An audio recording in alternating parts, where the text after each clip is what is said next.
Hi, friends. Welcome to the Do Life podcast. I'm your host, Life Coach Layla, and today we are going to be talking about something that is very dear to my heart, and that is travel.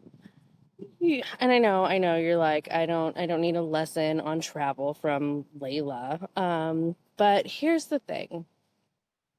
When you get out of your comfort zone, out of your normal routine, your brain forms new neural pathways, and it's good for you. I'm not going to get into all the science behind that. We've talked about that in several other episodes. But I just want to talk about how it has so many incredible benefits to your mental health. So, like, have you ever noticed, like, just a change of scenery can boost your mood? If you've been sitting in the office so long, or in your desk or cubicle or whatever, you just get up and go wander, and you're immediately better to a degree, obviously. Um, but let's see. Before we get started, how about you think about your favorite memory as a child, your fondest memory? Were you on vacation with your family? Were you somewhere different? Was it outside of your home? Um, that's something I want you to kind of keep in mind. So let's go. Let's do this science. So we talked about how new experiences actually reshape your brain. Your neuroplasticity, your brain's ability to form new connections, is stimulated when we expose ourselves to new places, cultures, and ideas. So, research has shown that stepping out of daily routines lowers stress and anxiety while boosting happiness levels. A study published in the Journal of Positive Psychology found that people who travel more frequently report a greater life satisfaction. Sounds like a great excuse to book your next trip, right? And I'm not just saying that because I'm also a travel agent at Mermaid Division, shameless plug. I'm actually saying that because I have read a lot of studies and interviews of people who are, older in age, and they're on their deathbed, and they ask them, what are your regrets? And they regret not having more experiences when they were capable. They waited until they retired to travel and do all the things. And when you think about life in America specifically, you're given 2 weeks off a year to enjoy your life, to travel the world, to take a break. And most of the time, those 2 weeks, we schedule chores and things around the house. And I'm sorry, I'm in the middle of nowhere in Florida, and I thought being, kind of close to the woods and a vacant parking lot would be quiet, but there's some traffic, so we're just gonna pretend it doesn't exist, right? I would have done this closer to the middle of nowhere, but then I had zero signal, and it would take 20 years to upload, and you'd never have this episode, and I wanted to get it out to you. So I apologize for all the background noise of these rude vehicles that were not here until I showed up. There was absolutely zero cars, zero people, zero traffic, zero anything. So anyway, I digressed. So I really don't want you to waste your life working, working, working, and never having experiences. Even just like a quick little weekend getaway to a campsite, to a campground, go barbecue in the woods where it's applicable. Don't just like start a fire in the middle of nowhere. Like, make sure you're in a designated area for that kind of thing. And I'm just saying, just a different change of scenery. You don't have to go far. An hour drive, like most people live within an hour of some sort of beautiful scenery. Even if it's just a little lake, you can take a kayak or a small boat ride or something. Um, so that's really kind of what I really wanted to get into more than anything else, was just little things that you can do to travel and why it's important. Um, so the more we travel, the more we expand our perspective. You hear the phrase, you don't know what you don't know.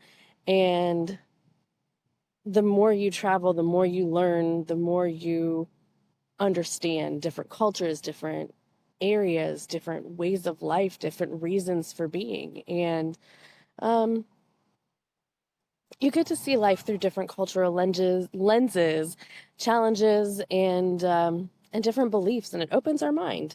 Um, Travel also builds confidence and adaptability. Think about it, navigating an unfamiliar city. Like, I was in Miami not that long ago, and I didn't realize that Miami was like driving through a third world country. I spent the summer in Europe, and I would much rather go back to Europe and drive all day on the wrong side of the road, on the wrong side of the car, than go back to Miami and drive around there. Apparently, there's no such thing as left turn arrows anywhere, and you just get in where you fit in and hope nobody hits you, I guess. I don't know. I will Uber next time I'm in the area. But anyway, so when you think about navigating an unfamiliar city, trying new foods, that was one of the things that we always made an agreement. So me and my partner, we would go on a mommy daddy trip, and then we would go on a family trip. So we would take our 2 weeks a year, and we would spend 1 week with the kids as a whole family exploring new places. And then we would do something as a couple exploring new places. We very rarely go to the same place twice, because we want to experience new things. And we make it a point to not like go to the same restaurants. Like, most people go to a different city and they're like, oh, a McDonald's or an Applebee's or something, and they're so excited to see something familiar, and that defeats the purpose. The whole idea is to explore and try new things. We will. My husband had a whole agenda, like a list in his phone of different cities and restaurants, because he loves like food channels and all the like food stuffs. So anytime he would watch a show and they'd be like, there's this place here, he would bookmark it and put it in his phone. So when we were like, hey, we're in New Orleans, where do we go? He'd have like a whole list and itinerary. So we would like plan our vacations around where we wanted to eat. So everyone's like, what'd you guys do in New Orleans? It's like, we did a ghost tour, and then we ate for a week. I really can't think of anything else. And we had an amazing time. Like, all the kids were like, I want to go back. This was the best vacation ever. So, try something different, get out of your comfort zone. If you're going someplace exotic, indulge yourself in the culture and research. Like, when we went to Hawaii, I'm really sad that it was COVID time, so there wasn't really a lot of options for things for us to do. But I really wanted to indulge in the whole Polynesian culture and see the shows and the history and do all the things, and just be respectful of wherever you go. First of all, respect the nature, respect the natives, respect the culture, respect the history. I was going to go to Dubai in January, and that fell through for multiple reasons. But, first thing I did is I looked up, like, what is the dress code for single women, and it was, certain places I could wear whatever I wanted within reason, and then other places I needed to be, long sleeve, long pants kind of thing. So I researched what the culture was and how to be respectful, and that's just something that you should do no matter where you're going. But yeah, so in a nutshell, the more we step out of our comfort zones, the more resilient and stronger we become. And so for those of you who travel solo like me, you know how transformative it can be. There's something empowering about relying on yourself in foreign places, and it fosters independence and defense and deepens self-discovery. So I was terrified. I don't want to say terrified, but I was really, really concerned about like my trip to Europe. I was in Estonia, I went to Finland, and I was very concerned about going to Turkey for a week as a solo female traveler because of cultures and things.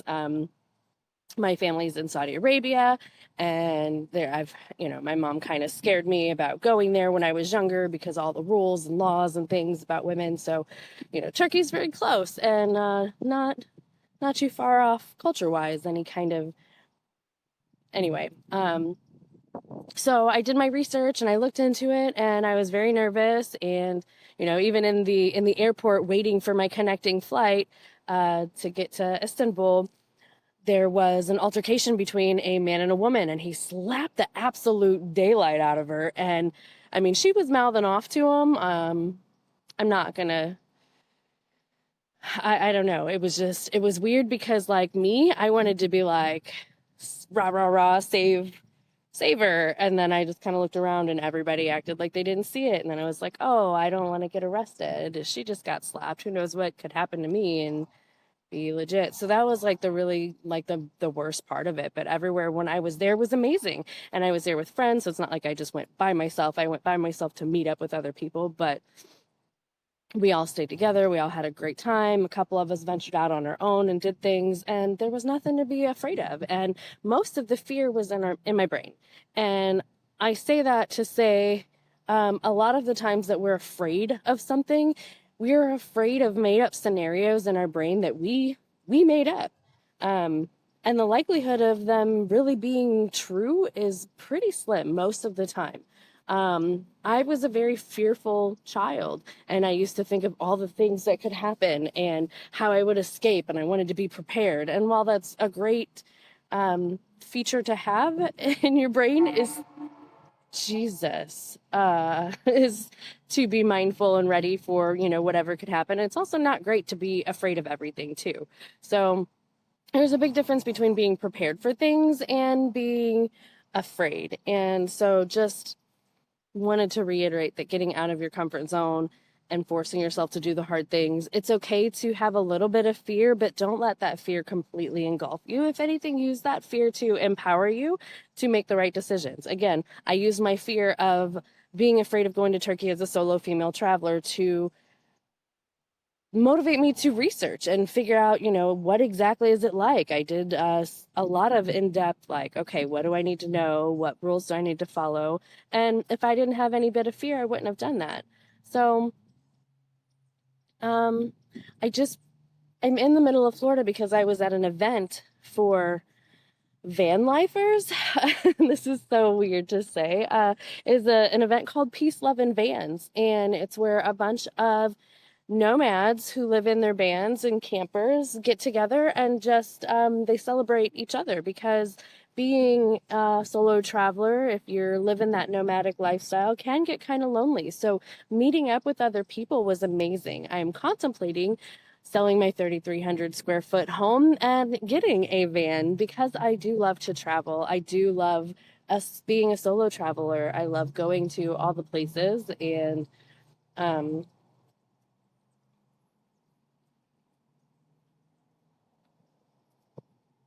I love going to all the places and doing all the things, and I hate waiting for other people to confirm.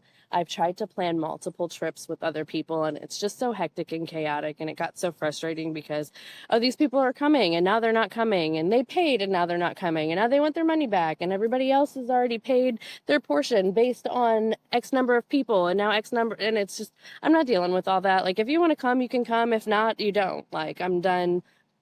Like, I became a travel agent so I can plan all that stuff for other people, but when it comes to my own personal travel, I don't have the patience for that. So so I want to just be able to like go, and setting up camp everywhere is kind of a pain. And so I would like to just have everything, like, it's not like I'm going to be homeless. I'm just changing from a big home to a smaller home, and a home that's mobile, not necessarily a mobile home, which is weird because that should be what it's called, but a home that I can take wherever. And so no matter where I am, I'm home, because that's kind of what it feels like anyway. Like, my big house has never really felt like my home. Um, we bought it kind of in a rush to keep the kids in the same school district and all that fun stuff. And I do love it. It's a beautiful house, but it's never felt like my home. You know what I'm saying? No place has ever really felt like home. Um, so I feel like having my own little space wherever I go is going to be my home. But anyway, I digress. All of that was said because I went to this event. I was working the event as part of the team, like the behind the scenes team, so I could get more in-depth information. And it was so nice to see, like, everybody's looking at each other's vans, they're getting ideas, they're looking at different builds, different connectors, asking a million questions, what works, what doesn't work. So it was just like everybody's doing the same thing but differently, and then talking to each other and like dancing, and it was just, I have a whole episode on community. I'll try to link it. I don't know if Signal will even let me like edit this episode or add any show notes or anything. So I don't even know what's going to happen. But I met so many amazing people, like people that I'm going to be friends with on a regular basis. Like we all exchange socials, we follow each other, we are already like messaging each other and having conversations and talking about different things and where to travel. And so I have people I can ask questions to if things come up, and just genuinely good people that I connected with that I think are just amazing humans, and I'm so happy that I know them. And the same thing when I lived in Europe for the summer. Like I made amazing friends. I moved to Europe and I stayed in I stayed in a castle in Estonia, which was awesome, except for the fact that it was we were at the top of the castle on the ninth floor, and castles don't have elevators. So that, and I packed like an American, so I had 3 big suitcases and a book bag. So besides that, I moved into a 4-bedroom apartment in a castle with 3 strangers. I had no idea who they were, and after 3 weeks, we're all best friends. Like I love them, and I follow them on socials, and I comment when they do things, and I'm so excited to see them. The one girl I message on a regular basis, I was talking about coming and visiting her. The other girl we were talking about coming and visiting, and so every time I go somewhere new and step out of my comfort zone, I meet people, I make friends, and it's so much peaceful. It's so much more peaceful and harmonizing than, your small town group where it's just this drama and this couple and he said, she said. And I'm just so over that small town, like blah, blah, blah, blah, blah. Like that's not, I come from St. Louis and I moved to a small city in Illinois, which is only like 20 minutes away from St. Louis, just because I wanted to get away from people shooting at me and the corn doesn't try to murder me. So, but then I'm stuck in the small town with the small minds and the small problems, and I'm not like degrading small towns. It's just I've been there too long. I feel like I've outgrown it, and I've outgrown the drama and the people and the stories and the situations. And the more I travel and the more I meet new people, the more I love it. And even if you don't solo travel and meet new people, I've got a couple trips planned with a couple girlfriends of mine, and traveling with someone like really creates deeper bonds. Like, have you ever traveled with someone and you feel like it really deepened your relationship, or the opposite? Because when you travel with someone, you really get to know them. You have a lot of time to just talk and communicate and really get to know people. I've traveled with people that I will never travel with again, because I learned a lot about them in that trip, and I'm grateful for those lessons. And so, yeah, so if you're not interested in solo traveling, if that's just a little bit out of your comfort zone, I understand. Not everybody has that mindset, and that's fine. There's nothing wrong with that. But if you travel with a partner, like, see how much it changes your relationship when you have these shared emotional experiences. It's pretty awesome. You create really good memories, and it's something fun that you can look back on. And I also, let's see, I already talked about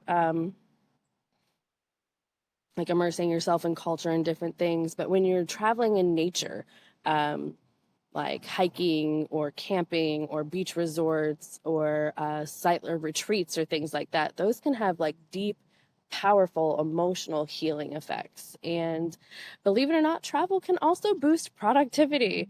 Studies show that taking breaks, especially through travel, improves focus, problem solving, and creativity. So like if you've ever felt stuck in a rut, traveling shakes things up and brings fresh inspiration.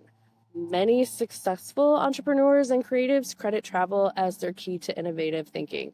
I can personally say that as a serial entrepreneur, every time I travel, I get some sort of insight, some sort of creative spark or burst, or come up with a solution to a problem that I've had for a long time. Like even just in the past few days, I was just sitting there staring at the clouds because they were pretty cool, and listening to the weird sounds of nature, because there's different birds, different bugs. So like there's one bird, I think it's a loon, I'm not real sure 100%. I'm gonna look it up whenever I can, but listening to it, it sounded like a dinosaur. So I'm just like laying in my hammock listening to dinosaur sounds in the woods behind me and watching the clouds, and it was just such an awesome experience, and I was just kind of at peace. And all of a sudden this like pop thought like actual like thought bubble popped into my head, and it was the answer to a problem that I've been contemplating for a long, long time. And I think if I wouldn't have just had that serene, peaceful moment to just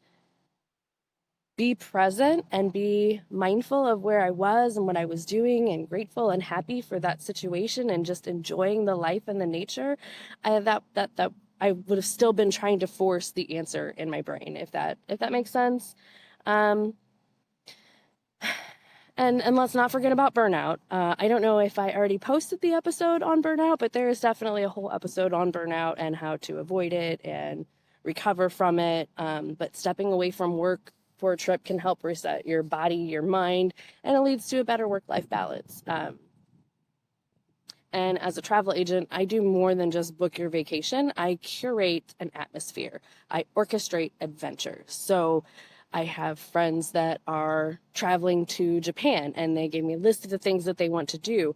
And so what I did is I took that into consideration and then I planned a whole itinerary, and you're going to go here and here and here based on distance and travel. And here's this local scene, here's this nightlife, here's this guided tour, here's these things based on what they said they wanted to do. So, I booked a whole experience. Anybody can just go to like whatever third-party travel site and book their hotel or book their flights. But when you work with a travel agent, we plan an experience for you. And so I know a lot of people ask me the difference in what a travel, like, why would you get a travel agent? First of all, most of us don't cost anything. If you're just booking a simple trip, or planning a simple trip, I don't charge for my services, and I take all of the pressure off of you. I just do all the things for you. So it's kind of a no-brainer. Most of the time I get you special discounts and perks that you can't get from just booking on your own. And even if I don't have any special discounts, it's usually not ever any more expensive than what you can get on your own. And if there's any problems or issues or anything, I take care of that for you. So I just wanted to kind of throw that out there, if that was a question you have. So how can you make travel a priority, even with busy schedules and tight budgets? A few practical tips. There's a lot of budget-friendly travel hacks like off-season deals and travel rewards. Again, going through a travel agent, we have, so the company I'm with right now is Ambassador Travel and Cruises, located out of Belleville, but they've been in business for over 50 years. And so they have a lot of connections and discounts and special offers and perks and things that you can't just get by booking online. So again, knowing the off seasons and things like that can help. When I talked earlier about planning shorter trips, weekend getaways can be just as refreshing and rewarding for your mental health and keep you away from burnout a little longer until you can get to a longer vacation. And even then, just like exploring locally. Sometimes the best adventures are right in your backyard. So like I live in a small town in Illinois called Swansea. And I think the biggest cities like Fairview or Belleville. And St. Louis is 20 minutes away. There are so many different restaurants, parks, attractions, and things to do. And it's so sad how many people in Illinois think like the river is lava and they refuse to cross the river. They refuse to go 20 minutes into the city and explore a whole different world, a whole different culture. So there might be a lot of different things in your own backyard. And if you're like, I live in the middle of nowhere, there's nothing, go take a farm tour. Did you know that was an option? Did you know that you can go to a lot of local farms and take a tour of where your food is at? They give you free food too when you're there. Some of them, not all of them, but most of them, at least the ones I live by do. So explore locally, even just for a weekend or something, just getting out of your normal routine. And then make your trips intentional. Set a goal, whether it's to relax or adventure or to engage spiritually or disconnect or whatever it is. Set a goal for your travel. I'm sorry if I'm moving all over the place. There's so many bugs everywhere, and because the sun is right in my face, they're all like, oh, lights. So I just want to say that travel is more than a luxury. It's a necessity. It's a powerful tool for mental well-being, personal growth, and productivity. Whether it's a trip across the world or a short drive to a nearby town, the benefits are undeniable. I challenge you to start planning your next adventure. Doesn't have to be with me. You don't have to use a travel agent. You can just think of where you want to go and take the steps that you need to make it happen. So, no matter how big or small, where will your next adventure take you? If you enjoyed this episode, be sure to subscribe, share, and let me know your favorite travel experience. I love to hear about, like, that's one of the reasons I became a travel agent is, I can't possibly travel to all the places in the world. That's impossible. And I get so excited when I live vicariously and I plan other people's trips. Like, I get so excited for them and their trip that it's almost like I'm going. So I love it. So let me know your favorite travel, your favorite vacation, your favorite places. Again, I hope you found some sort of value in this. Please like, share, subscribe, leave a review, do all the fun things. Stay tuned. Our episode, no, I'm not going to tell you what the next episode's going to be on, so I'll just leave that as a little teaser. Again, if you want to go deeper, you can follow me on all the socials. I'll leave all my links below. And yeah, let's go do life differently.